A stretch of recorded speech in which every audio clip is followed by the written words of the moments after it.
The day Adrian disappeared, I was laughing over brunch with my mother. That's the part that haunts me most, how ordinary everything felt right before my world imploded. I remember checking my phone between mimosas, sending him a quick text, grabbing lunch with Mom, back by 3, love you. No response. I didn't think anything of it. When I got home, the apartment was too quiet. Not the peaceful silence of an empty space, but the hollow echo of abandonment. Something was wrong.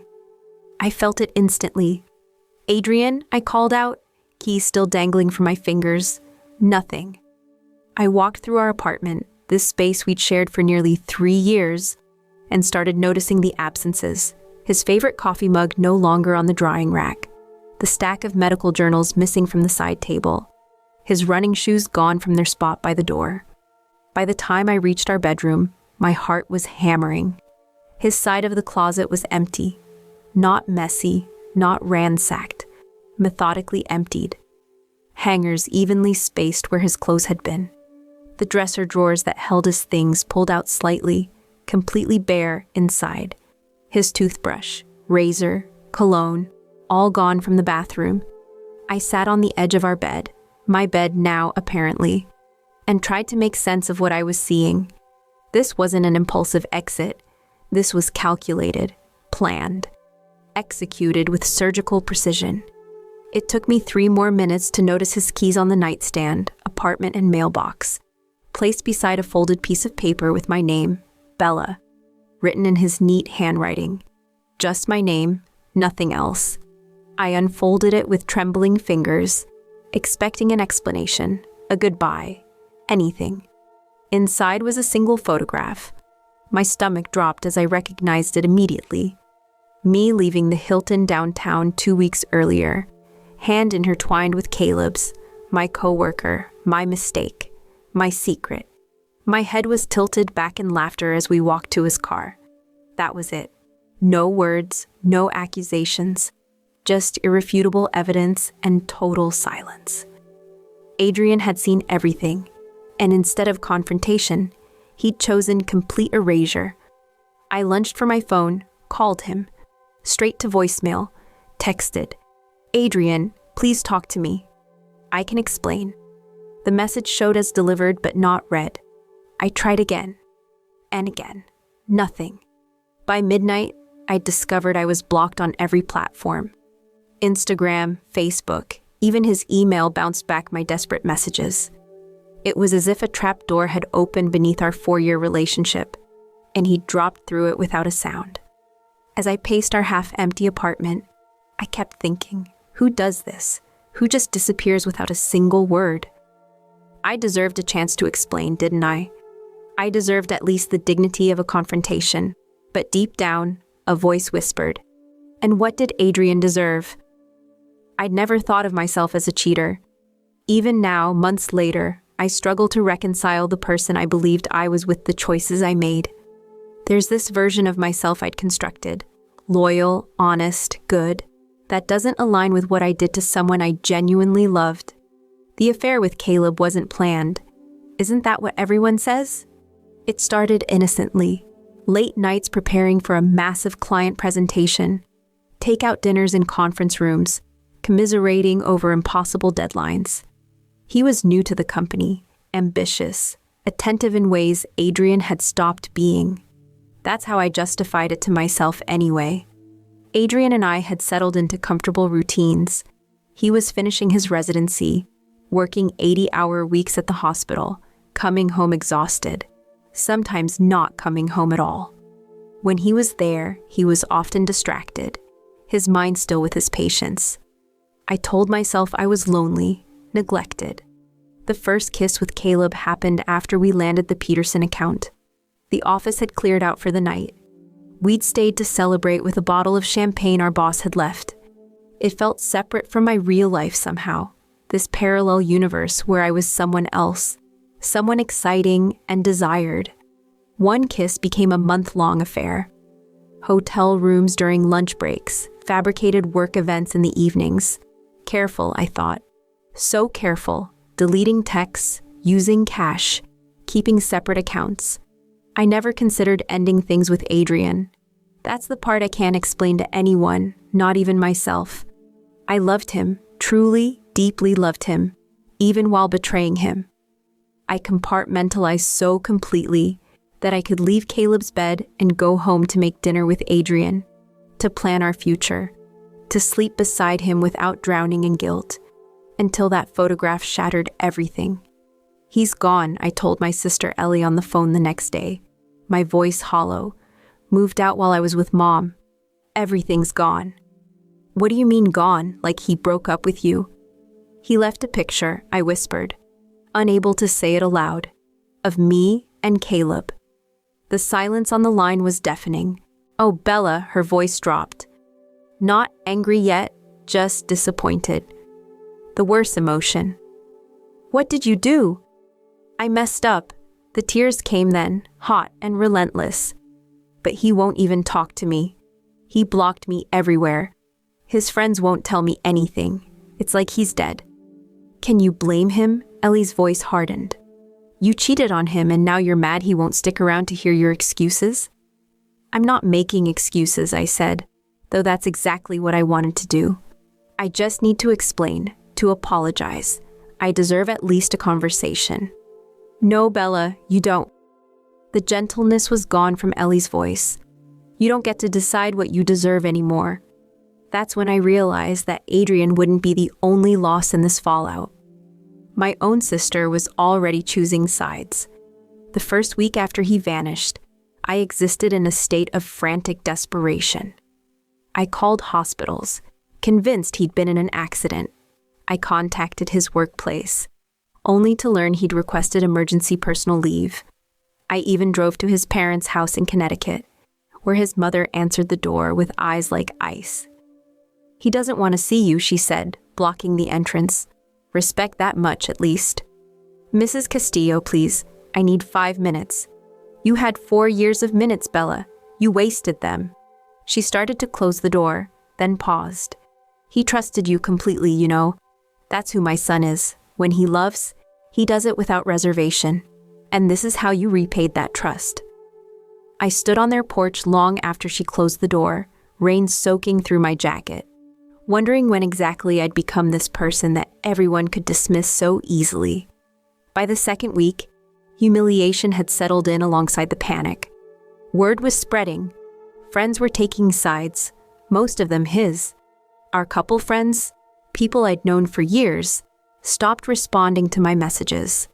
Olivia, who'd been in our lives since college, actually came to the apartment to collect a painting she'd given us as a housewarming gift. It was meant for both of you, she said, when I questioned her. Since that's not the case anymore, have you seen him, I asked, desperate for any information. Is he okay? He's dealing with it. She wouldn't meet my eyes. And before you ask, no, I won't tell you where he's staying. Olivia, we've been friends for 10 years. And you've been my friend who cheated on someone I also care about. She took the painting, a vibrant street scene from her trip to Barcelona. Actions have consequences, Bella, even yours. Caleb distanced himself immediately, as I should have expected. This is getting complicated, he said the day after Adrian left. Maybe we should cool things for a while. Translation: now that there might be actual emotional fallout involved, I'm out. By the third week, I was unraveling. Sleepless nights, no appetite, constant crushing anxiety. I kept thinking if I could just talk to Adrian, explain how confused I'd been, how lonely, maybe he would, forgive me? Take me back. The fantasy crumbled as quickly as it formed. I'd seen his face in 100 expressions, laughing, thoughtful, passionate, exhausted after a 30-hour shift. But I had never seen it cold. I couldn't even imagine what his voice would sound like saying goodbye. And that was the cruelest part of his disappearance. He denied me the closure of an ending. There had been no shouting, no accusations, no tearful conversations where we tried to salvage something from the wreckage. He looked at the evidence of my betrayal and decided I deserved nothing more from him, not his anger, not his pain, certainly not a chance at redemption. He'd walked away with the calm certainty of someone who knew exactly what his boundaries were. and I was left screaming into the void he'd left behind. How could you not have seen this coming? My friend Zoe asked over coffee a month after Adrian vanished. She was one of the few people still speaking to me, but her patience was wearing thin. He literally told you this would happen. What are you talking about? Remember when his friend Ben's wife cheated? 2 years ago? Adrian said he could never understand taking someone back after that kind of betrayal. He said it wouldn't even be a question for him. I had a vague recollection of the conversation. We'd been at a dinner party. Someone mentioned the scandal. And Adrian had quietly said he believed infidelity was the one unforgivable breach of trust. I'd nodded along, secure in the knowledge that I would never do something like that. That we were different, better. He didn't mean it, I protested weakly. People say things like that, but when it actually happens. Apparently, he meant every word. Zoe stirred her latte. That's the thing about Adrian. He doesn't say things he doesn't mean. She was right. It was one of the qualities I'd loved most about him, his thoughtfulness, his certainty. He weighed his words carefully. He made promises sparingly and kept everyone. When he said, "I love you" for the first time, after 6 months together, I knew he'd considered the full weight of those words, just as he'd considered the full weight of his silence now. 2 months after Adrian left, I ran into his colleague Whitney at the grocery store. I'd met her several times at hospital functions, always found her warm and unassuming. She froze when she saw me by the produce section, clearly contemplating an escape route. Whitney, I approached before she could get away.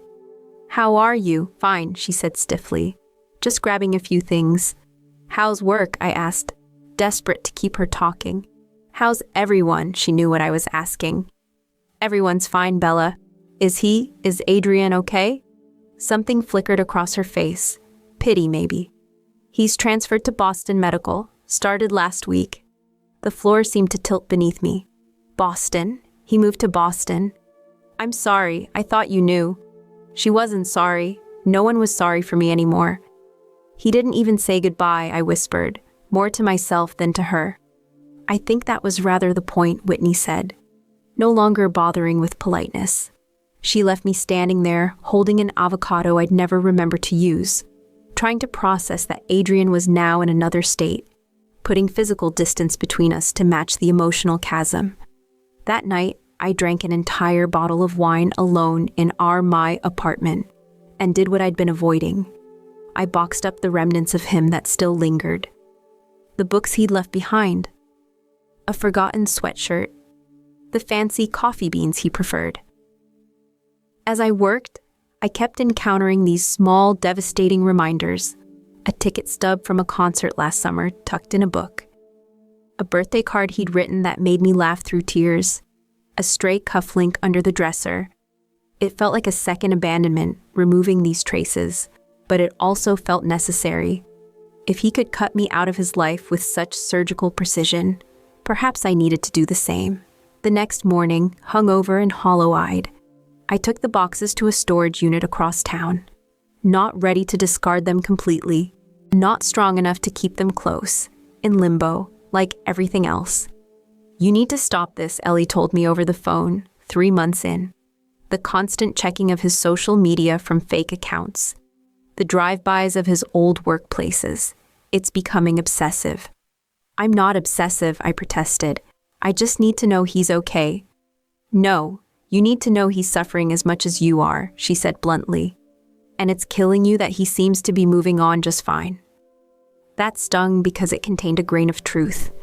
I'd been clinging to the belief that Adrian must be as devastated as I was, that his silence was just a different manifestation of pain. But everything I'd managed to glean from mutual acquaintances and social media suggested otherwise.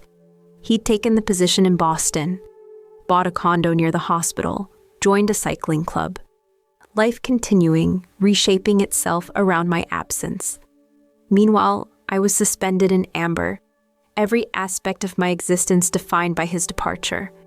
I'd taken a leave of absence from work, unable to face Caleb daily or focus on anything beyond basic functioning. I'd lost weight, lost sleep, lost the ability to imagine any future beyond the next desperate attempt to make contact. I don't know how to stop, I admitted to Ellie, voice breaking. I don't know how to accept that it's over. It's been over for months, Bella. You're the only one still fighting a battle that ended the moment he found that photo. But how do I just let go? How do I live with what I did? Ellie sighed. You start by accepting that this isn't about you anymore. Adrian made his choice, and he has every right to it. The kindest thing you can do for both of you is respect that choice. And then what? Then you do the hard work of figuring out why you cheated on someone you claim to have loved, so you don't do it to the next person who trusts you. That night, I finally deleted the fake Instagram account I'd been using to check Adrian's profile. I deleted Caleb's number too, though we hadn't spoken in months. Small steps toward whatever came next. 4 months after Adrian disappeared, I started therapy. Not just to process the breakup, but to understand the choices that led to it.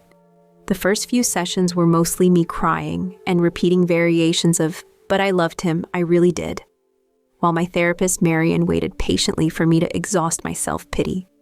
"If we're going to make progress," she finally said during our 4th session, "you need to stop casting yourself as the victim in this narrative." "I'm not." "Bella," she interrupted gently, "everything you've told me centers around how Adrian hurt you by leaving. How unfair it was that he didn't give you a chance to explain. How abandoned you feel. But that's not where this story starts, is it?" I stared at the geometric pattern on her rug, unable to meet her eyes. "It starts with your choice to betray someone's trust," she continued. "Everything that followed, including Adrian's response, stems from that initial action. So I deserve all of this," my voice cracked. "The complete exile from his life, from our friends." "This isn't about what you deserve," Marion said. "It's about understanding that other people get to set boundaries based on how you treat them. Adrian decided that infidelity was his boundary. He communicated that to you, albeit in a hypothetical context. And when you crossed that line, he enforced his boundary by leaving. Put that way, it sounded so clean, so rational, but the reality had been messy and devastating. I just don't understand how he could walk away so completely, without a word, if he ever really loved me." "Perhaps the depth of his pain required that distance," Marion suggested. "Not everyone processes betrayal through confrontation. Some people need absolute separation to heal." I'd never considered that his silence might have been self-protection rather than punishment. The thought was somehow both comforting and devastating. Comforting to think he had cared enough to be deeply hurt. Devastating to realize I'd caused pain so severe that he couldn't bear even a goodbye. "I want to talk about something else," Marion said after a moment. "You focused a lot on why Adrian left and how.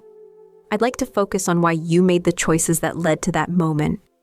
I told you I was lonely. He was working all the time." "Those are circumstances, not motivations," she pointed out. "Plenty of people feel lonely in relationships but don't cheat. What made you vulnerable to crossing that line?" I sat with the question, really considering it for perhaps the first time. "I think I wanted to feel important to someone again. Prioritized." "And did Caleb make you feel that way?" "Temporarily," I admitted. "But it was hollow, like junk food, satisfying in the moment but leaving you worse off after. Yet you continued the affair for weeks." I kept thinking I could control it, that what Adrian didn't know wouldn't hurt him. I closed my eyes, ashamed.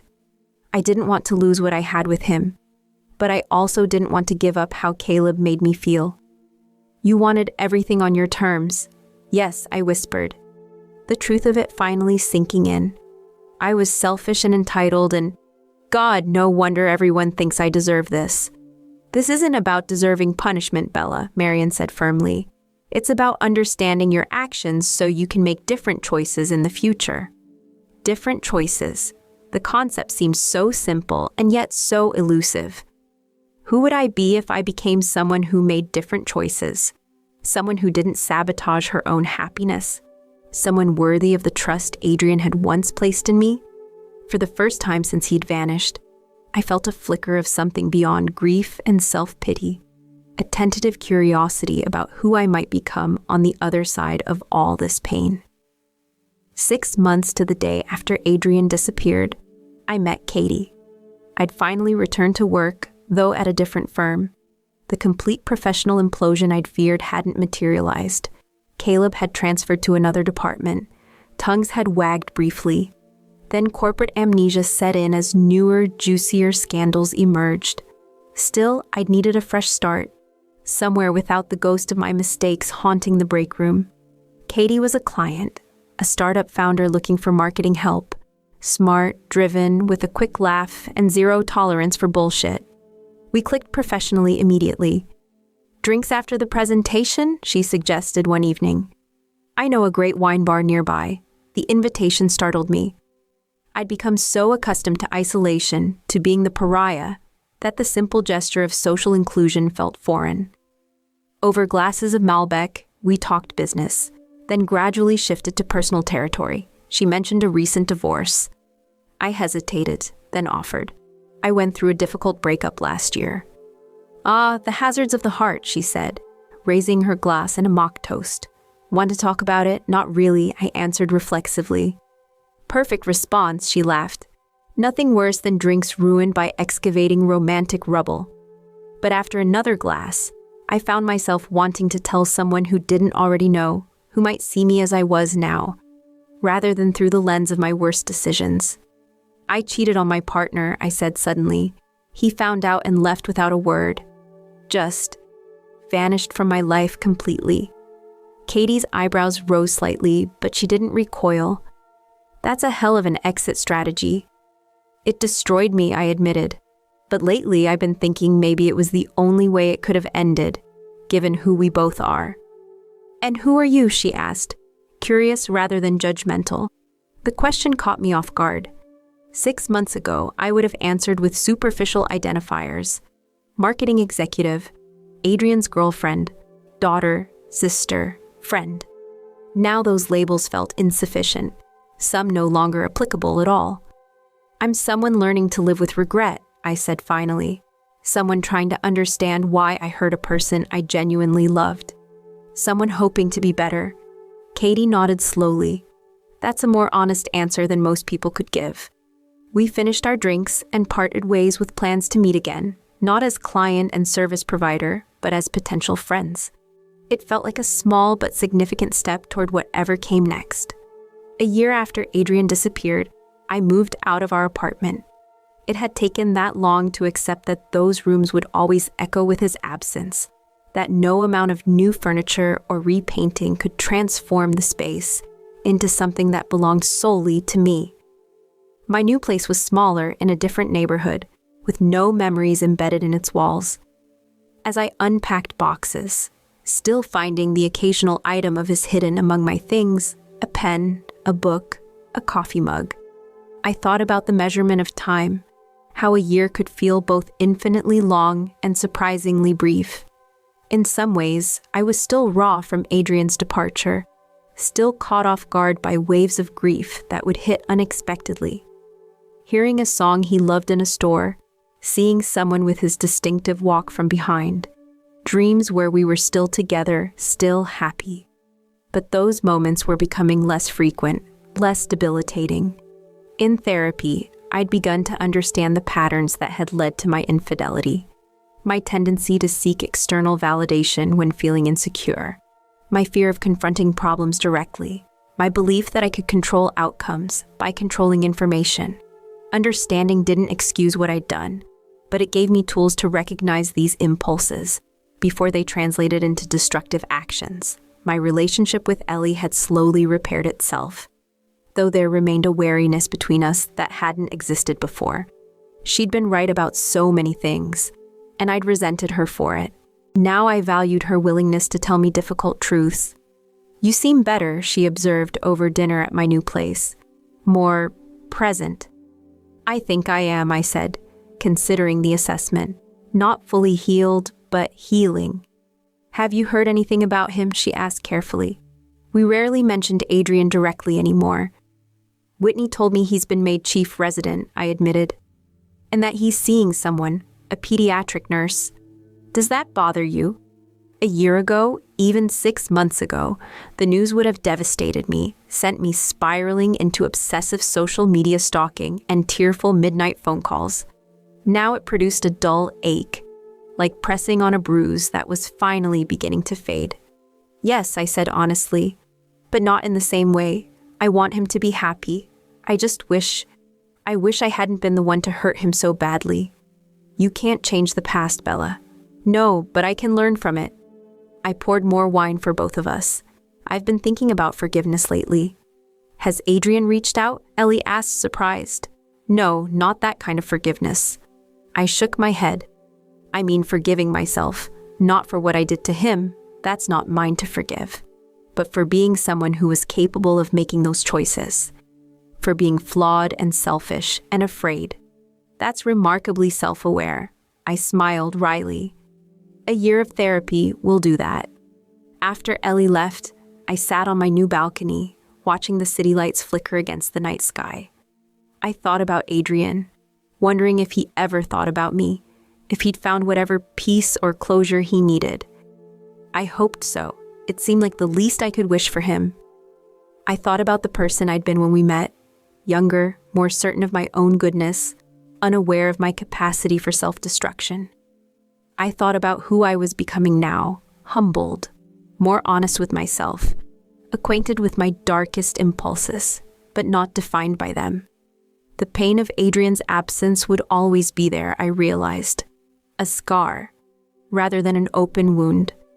A reminder of what happens when we treat love carelessly, when we take for granted the people who trust us most completely. But perhaps that wasn't entirely a bad thing. Perhaps some lessons need to be etched deeply to truly transform us. I took out my phone, scrolled to the folder where I'd saved my last photographs of Adrian, laughing at a friend's wedding, concentrated while making dinner, peaceful in sleep. I'd looked at these images obsessively in those first desperate months, searching for clues, for signs I should have seen that our relationship was vulnerable. Now I looked at them and saw simply a person I had loved, a person I had hurt, a person who had made the choice to protect himself in the only way he knew how. Goodbye, I whispered to the images, then deleted the folder. It wasn't closure, not really. There would always be unfinished sentences between us, questions without answers, but it was acceptance of what had happened, of his right to walk away, of my responsibility to carry this particular sorrow and learn from it. The night air was cool against my face, carrying the scent of someone's dinner cooking, a neighbor's music drifting from an open window, a dog barking in the distance. Life continuing as it always does, regardless of broken hearts and shattered certainties. I went inside, closed the balcony door behind me, and turned toward my new rooms, my new life, not unburdened by the past, but no longer anchored to it either. Moving forward, one step at a time, into whatever came next.